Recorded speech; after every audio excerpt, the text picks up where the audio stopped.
True empathy only exists when you're present. True empathy is not actionable. It's not necessarily compelling. What true empathy is true empathy is an inner knowing. True empathy is what you experience when you're present to another and they're sharing themselves when they're present. It's essentially experiencing the truth of another, unadulterated by your own need, unadulterated by your own thoughts and cognitions, merely part of the bridge of communication in its purest sense. It's what makes authentic people beautiful to you, their vulnerability, their willingness to let their guard down and open their mind and open their heart to just tell you what life is like from their point of view, the truth of their experience. And it's neither wrong or right. It's just what's so about their experience. And if two people are able to merely share their own experiences, that's where communication actually happens. Communication is to commune. When you think that you have empathy through understanding another, that form of empathy is cognitive empathy plus the additional emotions of your experience that would exist if you were in their shoes or circumstances. And that's projected empathy. That is what we do, and it leads us astray. It limits our capacity to understand people. It's what leads us to think we know what they meant by this and know what they meant by that, or becomes the basis of how we understand other people, often imperiling us to make mistakes, misjudgments, or be confused. It's where we go when we feel attacked. By recreating the villains of our past and projecting it onto them, we then experience their motives and their intentions. It's what narcissists do.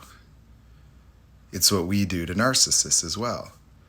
That when you sympathize with someone and you try to picture what life would be like, and if that person is beguiling you and acting angry, acting disappointed, acting sad, being a victim, then you would react and respond to a version of them that you conjure in your own imagination.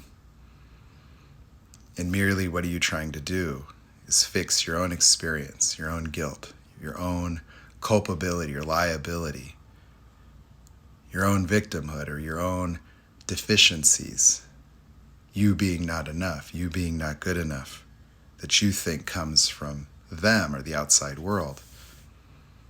And so your safety, your power, it's in your discernment, and it only exists alive and real in the moment. It doesn't exist in your head. It doesn't exist in your rumination. It doesn't exist as you try to solve the unsolvable riddles of your mind. The unsolvable riddle of what's wrong with me? Something's wrong with me. I'm not good enough. I am broken. The riddles which are accelerated, nurtured, and supplied by this world that we live within. A world meant merely to capitalize, exploit, take advantage of, beguile, mislead, misinform, trick, use, abuse, and discard.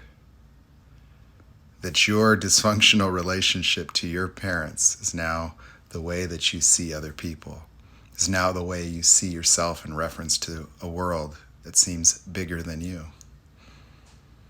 It's the basis of your powerlessness, your despair, your helplessness, your brokenness, your deep desire to fix yourself, understand the world, and understand others, is a continuation of your disconnection from reality. A reality that you can merely observe, that your freedom and your power and your gifts exist when your mind is merely trained on the what's so of the world outside of your mind, not the world that you create in your mind based on your past, based on the voice, based on what you think you already know. That if everything you are to see and experience outside of yourself requires your analysis in order to understand, it's merely being mutilated by what you've already attached yourself to. The beliefs of self, the beliefs of the world, your understanding of the rules of the world. But the rules of the world as you know it only pertain to the inner world that you've created, that you project onto the outer world and survive within the mind of a hurt child, just trying to find itself, just trying to fix itself, just trying to know itself, so it can discover the love and the joy and the peace that became missing the first time that child said, "There's something wrong here. There's something wrong with me."